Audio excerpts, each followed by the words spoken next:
이게 제일 중요하잖아요. 네. 드디어 이 횡보장세는 실적만한 보약이 없는 것인데 4월 말 주요 기업 실적 발표 이게 일정인가 보죠? 네, 이제 본격적으로 실적 발표가 들어가죠. 네, 네. 이제 다들 잠정 실적 발표만 하고 이제 수요일 날부터 본 실적들이 이제 저희가 알만한 기업들이 다 나오기 시작합니다. 네. 네, 그런 쪽에서 일단 수요일부터 포스코도 잠정 실적 발표했죠. 네. 네, 근데 생각보다 잘 나왔고 뭐 S-오일 그리고 또 목요일 날 같은 경우는 LG화학 또 기대감이 살짝 높아가 있는 상황들이고 게다가 또 금융주들 대거 실적 발표하죠. 게다가 또 금요일 날부터는 호텔 신라는 뭐 그냥 넘어가겠습니다. 네. 왜요? 실적에 대한 변화가 있을까요?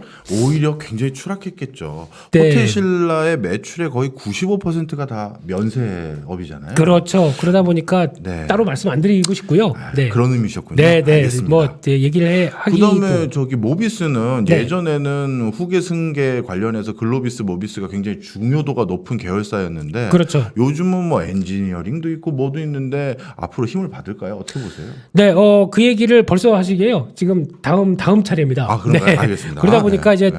모비스 이제 일정만 쭉 말씀드리는 네. 겁니다. 그러니까 모비스 또 현대차는 그 다음 주 목요일 이런 식으로 자동차 쪽 관심이 많고요. 게다가 또 증권주 먼저 또 다음 주 월요일 날 네. 발표가 되고 삼성바이오 요즘에 또 주가 거의 핫하게 움직이죠. 그렇죠. 이런 쪽과 함께 또 화장품의 대표주자 LG생활건강 실적 발표되고요.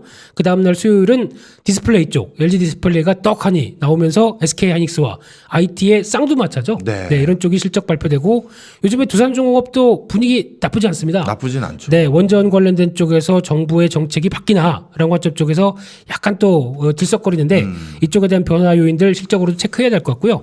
또 본실적 여기 목요일 날 이날은 삼성전자, LG전자 다 본실적을 발표하는데 회사의 코멘트가 중요할 것 같습니다. 코멘트요. 예, 네. 대표적으로 삼성전자 같은 경우는 이제 투자 관련된 건 여기가 관심이 상당히 높겠죠. 네. 게다가 LG전자도 이제 스마트폰 접고 하는 이제 여러 가지 사업의 변화들 여기서 또 이제 많이 물을 겁니다.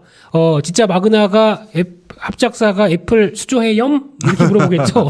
네, 이런 얘기들도 또 도마에 오를 수 있기 때문에 관심 있게 네. 봐야 될 것 같고요.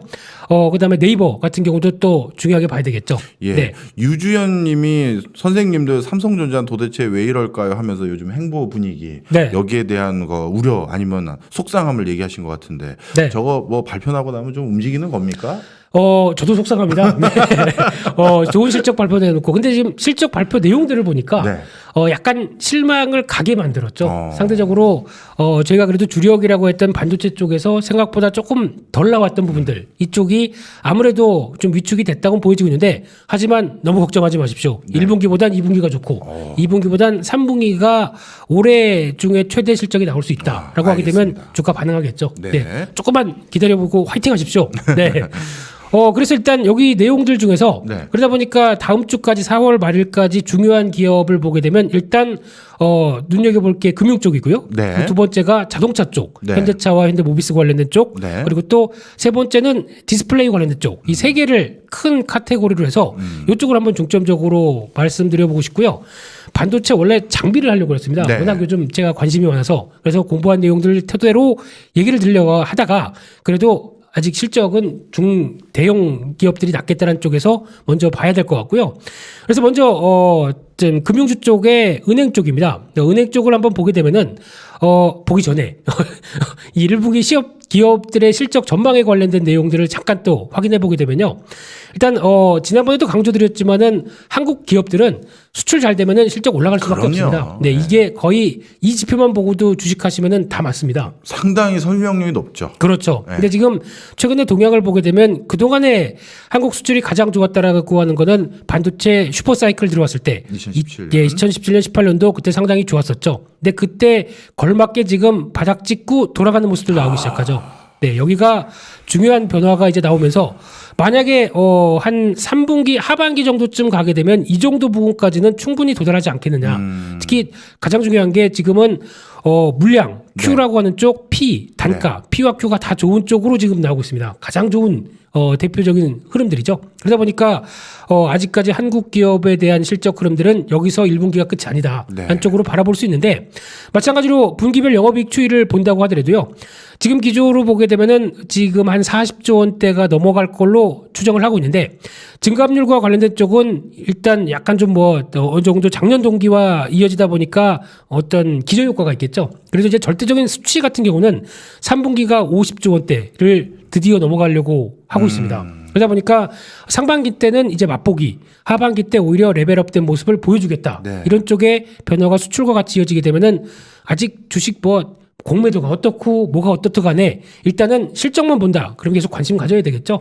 이런 쪽의 변화를 일단 보시면서 큰 그림으로 실적 변화를 대응하자라고 말씀드리고 싶고요. 그와 함께 또 중요한 흐름이 이제 은행주 얘기 잠깐 드렸습니다. 그러면 은행주 쪽에서 대표 주자를 봐야 된다라고 하게 되면 KB금융이죠. 네. KB금융 실적을 보게 되면 이번에 발표될 실적이 예상 컨센서스입니다. 네. 한 3조 원 살짝 넘는데 작년 동기 대비해서는 매출이 줍니다. 하지만 영업이익은 한 39% 가까이 의외로 늘어나죠. 야. 네. 이런 쪽으로 봤을 때 매출액이 왜 주느냐 다 아실 겁니다. 쟤 때문에 이런 분위기죠.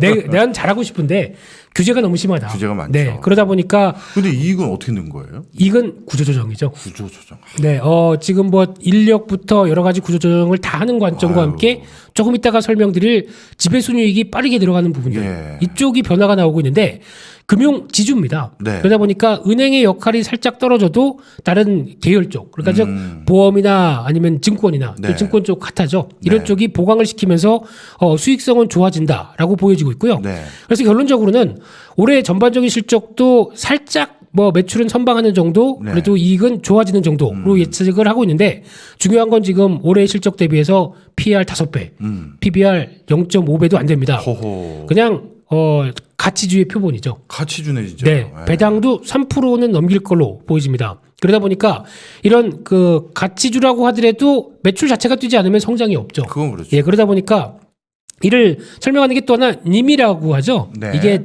또 교수님, 네, 이런 님이라고 하는 것은 순이자 마진이죠. 쉽게 말씀드리면 예금과 대출의 차이, 그러니까 즉 갭을 얘기를 하는데 이게 계속 떨어졌습니다. 그러다 보니까 증권 은행주 찬밥이었는데 이제 금리가 반등하기 시작하면서 약간 벗어나기 시작했습니다. 그래도 과거 수준까지 올라오기는 아직은 멀었죠. 그럼에도 불구하고 이제 저점은 찍었다라는 관점 쪽에서 변화는 나오고 있기 때문에 수익성은 계속 확보가 되고 있고 게다가 또 중요하게 보셔야 될 부분들이 여기죠. 은행은 멈춰 있어도 나머지 쪽에서 금융지주 쪽이 열일을 한다라고 하게 되면 실적에 대한 변화가 우상향으로 계속한다라고 했었을 때 기대는 생각보다 실적은 좋을 수 있다라고 바라보고 있습니다. 네. 그러다 보니까 이를 생각하는 거는 은행주 지금 사서 한 일주일 뒤에 5% 10% 먹고 수익 내서 나온다 이게 아니라 약간 가치주 개념으로 접근하면서 이 어떤 순이자 마진의 추이나 또 조금 있다가 다음 시간에 얘기할 또 금리 얘기들이죠. 이런 거 확인하게 되면 그나마 좀 봐도 되지 않을까라는 네. 쪽에서 시각은 중기적으로 보자라는 네. 쪽으로 봐야 될 대표적인 섹터 같고요. 또 하나 눈여겨볼 수 있는 게 또 반대로 갔네요. 네, 자동차주입니다. 네.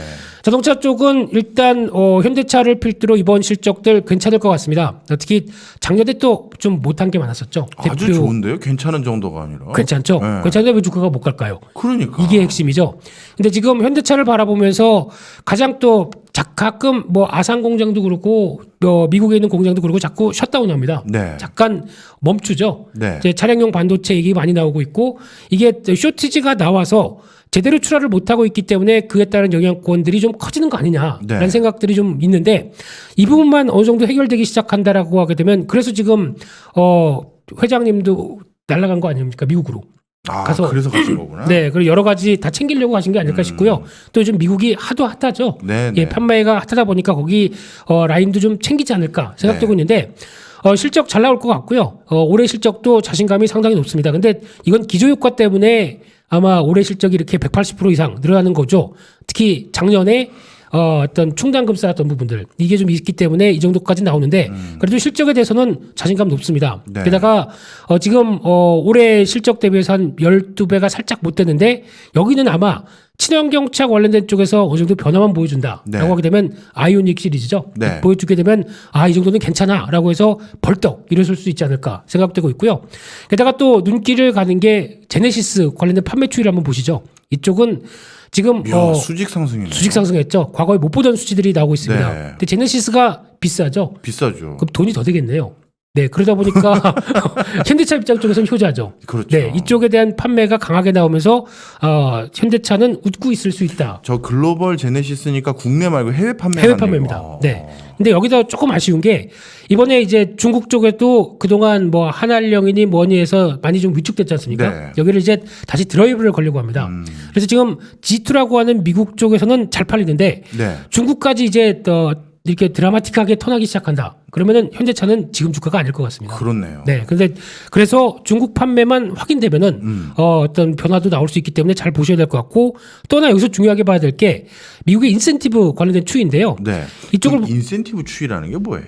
인센티브가 그러니까 만약에 차를 한 대 팔면은 예. 거기다가 어떤 딜러들한테 돈을 예. 주는 이제 보상금 개념이죠. 네, 네. 근데 이게 어떻게 보면은 지금 기조가 보면 떨어지고 있죠. 네. 그렇다는 얘기는 일단 지금 쇼티지가 발생하고 그러다 보니까 차를 팔 때 네. 즉 좀 고가 라인 인센티브를 많이 안 줘도 팔리는 거예요. 그렇죠. 네. 그러니까 좀 그 대기하는 것보다는 오히려 팔리는 속도나 그리고 또 거기에 따라서 좀 더 고가 라인들을 살짝 더 생산하고 팔고 하는 이런 현상이 나오다 보니까 인센티브가 떨어지는 거는 오히려 현대차 입장 쪽에서는 수익성에 좋다라는 쪽도 지금 나오고 있는 흐름이라고 봐야 되기 때문에 네. 일단 우려감은 크되 그와 그래도 벗어날 수 있는 여러 가지 시그널은 나쁘지 않다는 것도 살짝 확인이 되고 있기 때문에 네, 네.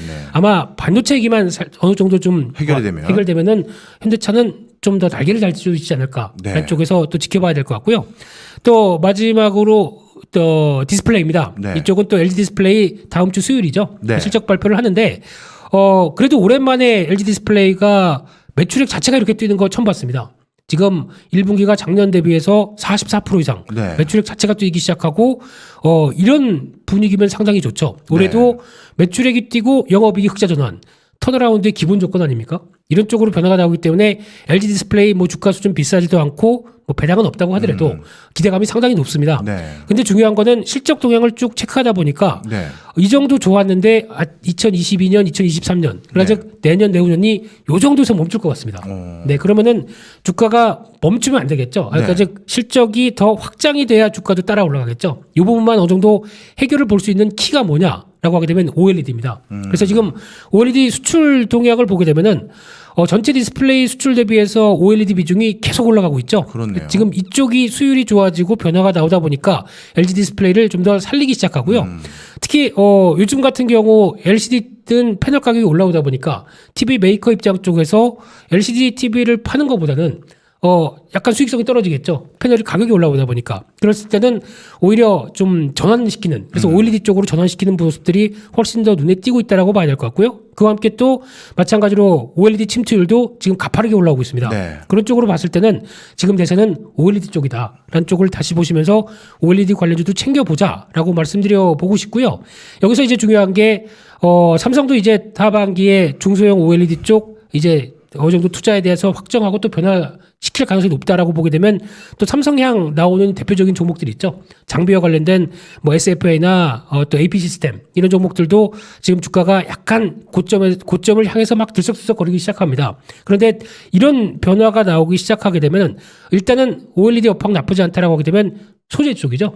대표적인 뭐 이녹스 첨단 소재나 덕산 네오룩스 이런 쪽에 유기 소재 쪽도 지금 잘 돌아가고 있습니다, 공장이. 네. 그렇기 때문에 이런 쪽도 한번 투자 아이디어로 삼아가는 것도 OLED를 바라보면서 좋다 이렇게 봐야 될 것 같고요.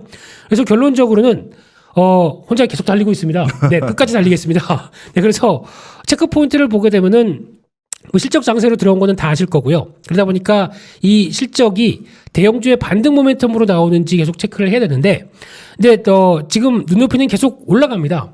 그 올라가는 높이에 맞는 실적을 보여주느냐가 가장 큰 관건이고, 또 이제 1분기보다 앞서 잠깐 보셨던 전망치는 3분기가 가장 좋다고 네. 지금 나오고 있죠. 그런 어떤 회사의 가이드라인도 이쪽으로 맞춰져서 좀 더 앞으로는 더 좋을 것이다라고 얘기하게 되면 주가에 희망을 불러일으키겠죠. 네. 근데 반대로 만약에 실적이 눈높이가 충족이 못된 종목 같은 경우 어떻게 되겠느냐라고 하게 되면 그리고 또 전방이 불투명하게 나온다.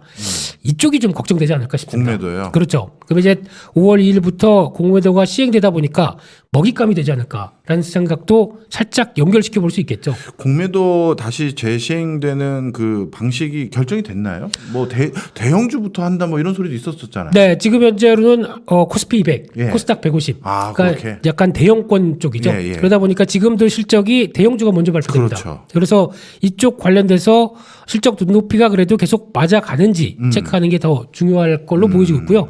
이거는 또 향후 뭐 아직 5월 2일이면 한 2주 남다 보니까 네. 혹시나 시간 되면은 또 한번 언급을 좀 드려야 될 것 같고요. 네. 아직 제가 보기에는 공매도가 완벽하게 뭐 시스템적이나 여러 가지로 좀 정착되지 못했기 때문에 좀 불안하긴 합니다만 이런 시장 분위기 쪽에서 또 그렇다고 열렸으니까 나 공매도 바로 시행하고 플레이어들이 할 수 있을까요?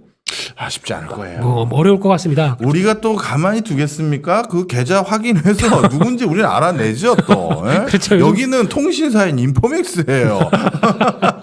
네, 통신까지 나왔습니다. 네, 네. 그래서 걸리면 우리 가만 안 둡니다. 네, 네. 조심하시고요. 지켜보고 있습니다. 예. 그런 상황에서 이제 또 포인트만 잠깐 또 짚게 되면요. 은행 쪽은 일단 앞서 말씀드린 것처럼 중기적으로 보자라고 말씀드렸고 또 하나 이제 카카오뱅크가 IPO가 네. 이제 한 6월, 7월 정도면 들어옵니다. 이게 은행에 어떤 영향을 미치는지 아마 카카오뱅크 지분도 뭐 다 아시는 것처럼 한국금융지주가 있다고 하더라도 KB금융도 9%가 넘게 9% 있습니다. 넘죠. 네, 그러다 보니까 이쪽도 나도 카카오뱅크 관련주라고 또 움직일 수도 있겠지만 워낙 무거워서. 근데 이게 또 인터넷 뱅크가 앞으로 가져올 여파들은 상대적으로 또 시장의 어떤 인터넷 은행이라는 한 축이 또 확장되는 또 패턴이 나오겠죠. 그러면 기존 은행들도 또 관심을 갖던가 아니면 또 이제 정부가 문을 열어주는 쪽으로 나오게 되면 변화가 나올 수도 있는 흐름이기 때문에 또 지켜봐야 될 것 같고요. 네. 자동차는 말씀드렸듯이 차량용 반도체 해소되는 거, 중국 판매가 현대차 쪽으로 회복되는 거 그렇게 되면은 아마 이에 따라서 출하량이 회복되기 시작하게 되면 가장 즐거워할 쪽은 또 자동차 부품 쪽 그렇네요. 이쪽이겠죠. 그렇기 때문에 그동안 눌려있던 부품주들도 반등하는지 특히 이번에 중소형주가 막 갈 때도 자동차 부품주는 전혀 못 갔습니다. 못 갔군요. 네, 그러다 보니까 이 트리거가 완성되는지는 조금 더 확인해야 될 것 같고요. 마지막으로 디스플레이는 삼성 쪽 특히 중국도 이제 LCD 이제 못 해먹겠다. 우리도 네. OLED로 가자. 그런 네. 쪽에서 투자가 격화되고 있죠. 그러다 보니까 벌써 국내도 들어가고 중국에도 들어가는 중소형 이 장비 회사들은 벌써 신고가 나온 종목들이 상당히 있습니다. 근데 이런 쪽도 계속 체크를 해보시되 그래도 OLED는 앞으로 애플도 쓰고 또 이제 노트북에도 OLED가 들어가고 하다 보니까 계속 확장되죠. 소재 쪽은 관심 있게 보자. 이렇게 정리하겠습니다. 네. 네. 제가 너무 이제 체계적으로 정리를 해주셔서 일부러 끊지를 못했어요. 아까부터 네. 그 제가 딱 눈에 들어왔던 우리 오늘 첫 번째 커피 쿠폰 날려야 될 분들이 딱 정해졌습니다. 아, 그렇습니까?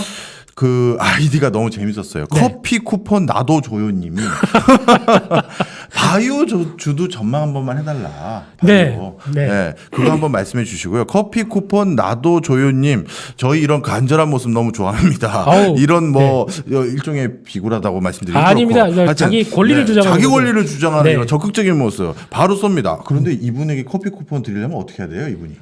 그러면은 채널에 네. 또 남기시면 되지 않을까요? 남기시면 되는군요. 특히 아이디랑 연락처 남기시면은 바로 우리 저희가 인포맥스 지금 글에 어떻게 하면 되는지 써 있으니까요. 한번 봐주시기 바라고요. 저희가 다시 한번 공지 또 드리겠습니다. 이러다가 아이디가 다 바뀌는 거 아닐까요?